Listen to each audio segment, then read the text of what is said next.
Pierre-Olivier Liéchaud, vous êtes professeur d'histoire moderne à l'Institut de théologie protestante de Paris. Vous êtes intervenu là à Mialet pour les rencontres protestantes sur Théodore de Bèze, puisque c'est le 500e anniversaire de sa naissance. Alors on connaît le Théodore de Bèze, homme politique, bien sûr le poète, renaissant, mais aussi le traducteur des poèmes de la Bible. Vous avez insisté sur sa dimension de maître spirituel. Oui, alors j'ai voulu revenir dans le cadre de l'Assemblée du désert sur un texte que les historiens connaissent, mais que, disons, le lecteur moyen ne connaît pas ou plus et qui mériterait d'être relu. Ce sont ces chrétiennes méditations. C'est un texte que Bèze publie en 1582, mais qu'il a en fait rédigé pendant la décennie 1550-1560, donc au plus fort de son activité. C'est l'époque de sa traduction des psaumes, de sa réflexion théologique, etc.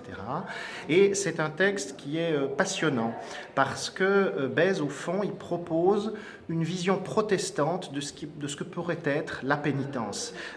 Effectivement, avec les réformateurs, Luther, Calvin, la pénitence et l'absolution qui est donnée par un prêtre, c'est quelque chose qui est abandonné. Et donc Bèze propose de remplacer ça par un cheminement pénitentiel qui passe par la lecture des psaumes dits de pénitence. Luther l'avait déjà fait, Bèze le propose en français, et c'est un texte remarquable, parce que Bèze, bien évidemment, il le dit lui-même, part de lui-même, il dit quel meilleur exemple que moi-même dans ce cheminement de pénitence. Mais bien sûr, quand Bèze dit « je », il ne dit pas seulement « je » pour lui, Théodore de Bèze, il dit « je » au fond pour tout chrétien. Il ne faut pas se laisser leurrer par ce « je ». Et c'est un « je » dans lequel on est appelé à entrer. Il y a un passage tout à fait fameux où il contemple le crime de David, qui a donc, pour séduire Bethsabée, fait assassiner en quelque sorte le général Uri. Exactement.